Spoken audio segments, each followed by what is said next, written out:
E ao vivo eu converso agora com o deputado estadual Requião Filho. Deputado, muito bom dia, obrigado por atender a nossa equipe para trazer assuntos de interesse à população paranaense. E logo o primeiro assunto, é claro, é algo que aqui viemos já há algumas semanas falando forte sobre o assunto, que é a questão do pedágio. A gente sabe que o atual contrato está findando, temos aí agora as tratativas para um novo contrato, um novo formato, e assim esperamos que seja, porque o atual como está não dá para ficar. É literalmente um assalto sem emprego de armas, o que fazem com o bolso do paranaense, e as estradas, assim, né, pelo que a gente paga de pedágio, né, não estão aquelas coisas. Temos aí outros estados onde vemos pedágios muito mais baratos, com as condições de estradas similares. Deputado, mas tudo que parece que aquele modelo híbrido que o governo federal quer não está sendo muito bem visto por aqui. Qual é o seu posicionamento sobre essa questão do pedágio? Bom dia, seja muito bem-vindo à Jovem Pan de União da Vitória, deputado. Bom dia a toda a equipe da Rádio Jovem Pan. O novo modelo, o modelo híbrido, é uma cópia do modelo antigo. Tem alguma maquiagem tecnológica, tem umas firulas, mas na verdade é uma outorga onerosa, sem garantias de obra. E há 2 anos esse modelo vem sendo construído em conjunto com o governo do Paraná e o governo federal.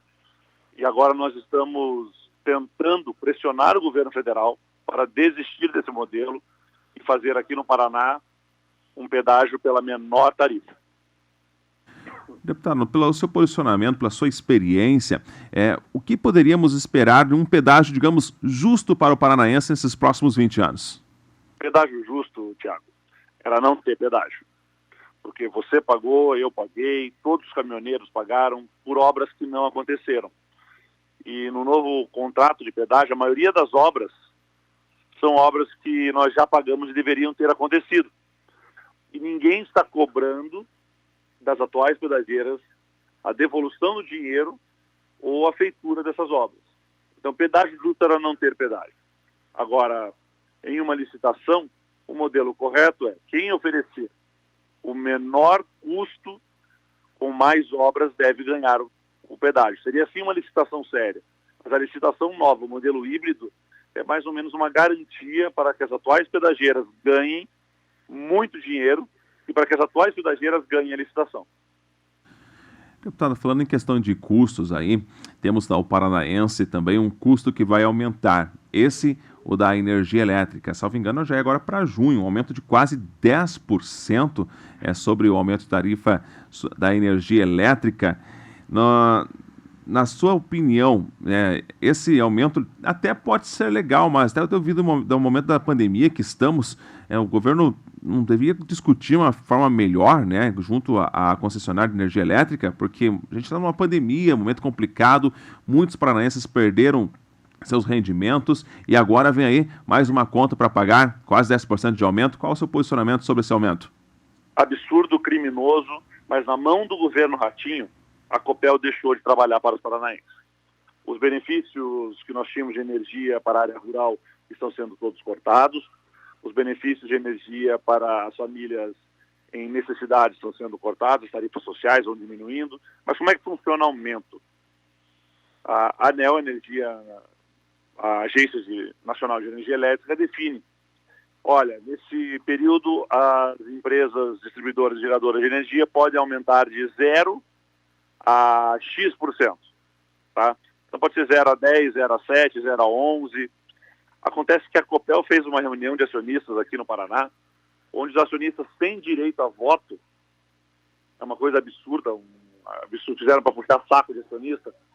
Os acionistas têm direito a voto e decidiram que todos os aumentos concedidos pela ANEEL serão dados na alíquota máxima. Ou seja, se for de 0 a 20, vai ser 20, sem nenhuma discussão. Se for de 0 a 100, vai ser 100, sem nenhuma discussão. Mas é necessário? Não, não é necessário, mas vai ser sempre na alíquota máxima.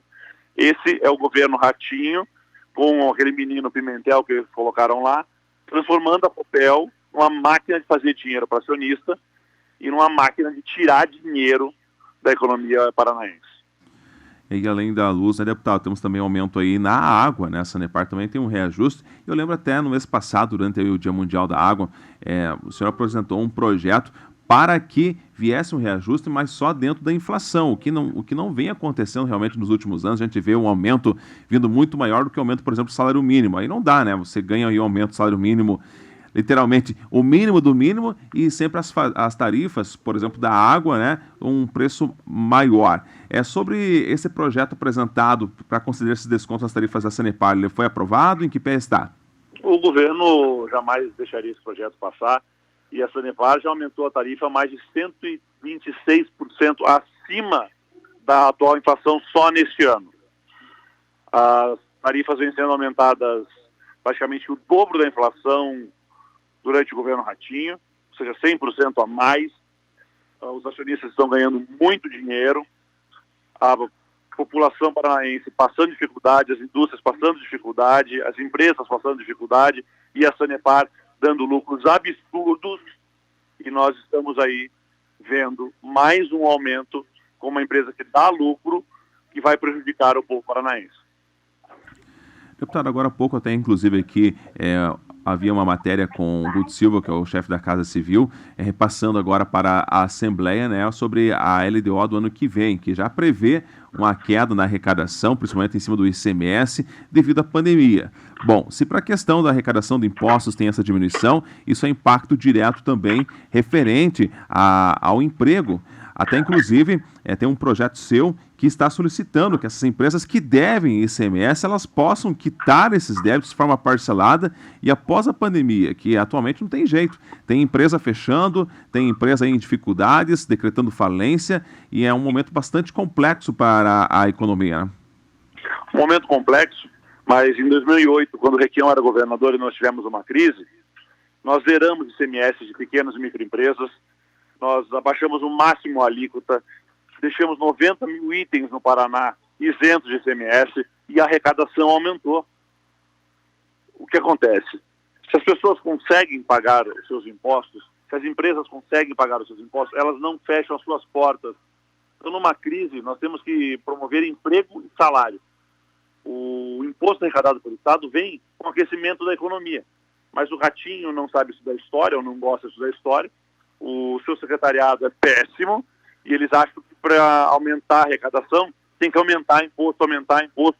Só que eles aumentam impostos e fecham pequenas empresas, fecham microempresas e geram 7 em cada 10 empregos no Paraná. Eles geram desemprego no nosso estado. Mas o Paraná gerou muitos empregos, está lá na propaganda do governo. Aqueles empregos são autônomos, são pessoas que perderam seus empregos e viraram Uber. São empregos temporários que tiveram no final do ano para venda do Natal. E eles contam isso como empregos gerados. Não são empregos, são subempregos e são coisas momentâneas. Então, nós temos um governo que caminha na contramão da geração de emprego, só arranja benefícios fiscais para grandes empresas, grandes multinacionais que fazem grandes negócios, enquanto o pequeno empresário, o microempresário, o pequeno produtor, a indústria paranaense sofre. Até, inclusive, deputado, acompanhando suas mídias sociais, lembro que o senhor mostrou até uma dessas áreas que está sofrendo bastante com essa pandemia, que é o setor cultural, né? Foram milhares de pessoas que, infelizmente, aí não ficaram sem saída, afinal, né, principalmente a questão cultural, e eu acredito que durante essa pandemia vai ser o último setor a voltar, né, depois de passar tudo isso. Mas e esses profissionais, de que forma ficam? Fica bastante complicada a situação deles, visto que não tem muitos deles, não tem o MEI para ter ali, então, esse benefício, né, embora, no meu ponto de vista, esses empréstimos que serão concedidos aí vai ser só para formar um bolo de neve. Lá na frente vai chegar uma hora que ele vai ter que pagar. Pode aliviar agora, mas vai ter que pagar. E aí, como é que fica a situação? Bastante complicado também para o pessoal aí do setor cultural, né? Muito complicado. Geralmente as ajudas prometidas pelo governo Ratinho são de uma burocracia enorme, exigem projetos, apresentações e tem um custo muito alto tudo isso. Ou seja, é feito para propaganda, não é feito para atender as pessoas. É feito para dizer que eles fizeram, que eles vão colocar e nada acontece. É um governo bem complicado, o governo Ratinho, um governo desligado da realidade, um governo que vive de propaganda. E nós buscamos lá na Assembleia um diálogo, buscamos na Assembleia um debate mais profundo, mas infelizmente quando o assunto é sério e quando as besteiras são tão grandes como as besteiras do governo Ratinho, passa tudo em regime de urgência, num tratoraço, com aqueles deputados que praticamente não sabem o que estão votando, mas votam o governo para não perder algum benefício. Então está realmente muito difícil. O pessoal da cultura vai sofrer, o pessoal da área dos eventos vem sofrendo muito, né? Não pode ter evento, não tem como acontecer os eventos. Então, estão abandonados pelo governo sem uma saída, sem uma luz no fim do túnel. Eu estava falando sobre a questão da pandemia, claro que é o momento pandêmico que a gente vive, né, é o assunto principal que toma conta aí do cenário nacional e mundial. Agora começou também a etapa da vacinação para os profissionais da área de segurança pública, os policiais. Mas também o senhor defende que a polícia penal também entre nesse grupo de vacinação. E também já aproveito falando sobre a questão de vacinação, os professores, eu vejo muito aqui a classe dos professores solicitando para que sejam vacinados, para que possam, então, ao quanto antes, estar em sala de aula.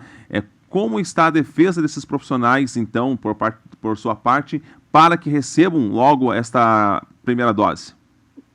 Os profissionais de linha de frente deveriam ser prioritários, sim, porque esse vírus ele vem mudando. E nessa mutação desse vírus não tem mais uma idade de risco, todos são risco. Eu acho que a vacinação por faixa etária ela é necessária, ela é justa, ela é científica, mas nós temos que ver quem está na linha de frente. Os policiais estão na linha de frente, os policiais penais não têm outra opção. Os presos estão chegando com Covid, estão lá dentro, estão presos, eles convivem com eles. Então não existe opção de, como no caso dos professores, não tem aula enquanto não tiver vacina. No caso do policial penal não tem isso.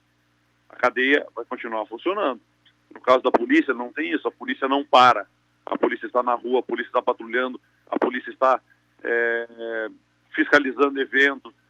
Então a gente tem que levar em consideração que essas pessoas colocam sua vida em risco para a nossa segurança e que os nossos professores colocarão a sua vida em risco para poder dar aula para as crianças. Então, qual é o grande problema? O grande problema é que não tem vacina no Brasil, porque o presidente do Brasil não adquiriu as vacinas, não trabalhou para fazer as vacinas no Brasil, negou a doença enquanto pôde e levou o Brasil a quase 300 mil mortos por uma doença sem a vacina em tempo hábil e sem a quantidade necessária de vacina para que a gente consiga fazer isso com a velocidade necessária.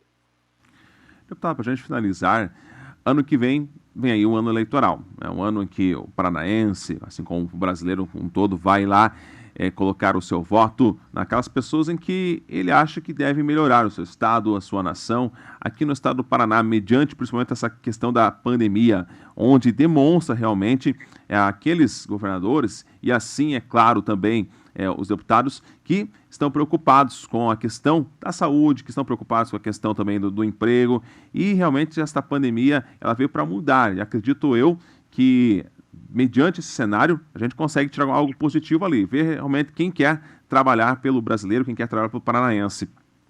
O que se pensa no cenário político paranaense para 2022? Eu espero que a população do Paraná leve Jacumim para as urnas, porque do jeito que está não dá para continuar.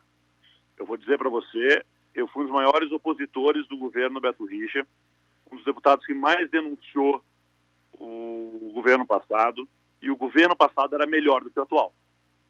O governo atual não faz nada, não há diálogo entre as secretarias, é um verdadeiro desastre, são meninos brincando de governar, sem nenhum interesse em defender o Paraná.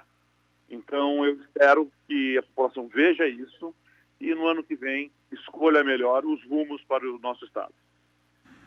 Deputado, muito obrigado pela sua entrevista aqui para a Rádio Jovem Pan. Nossos microfones também à disposição. Quando precisar, é claro, trazendo informação ao paranaense, estamos à disposição. E, por gentileza, deixe sua mensagem final aqui à população de União da Vitória e dos demais municípios da região sul do Paraná. Obrigado.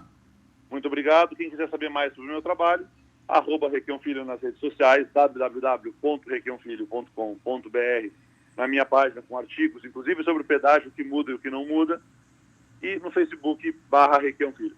Um abraço, uma boa semana para vocês, um bom feriado amanhã. Fiquem com Deus.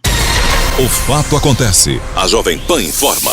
Você fica sabendo. Credibilidade acima de tudo.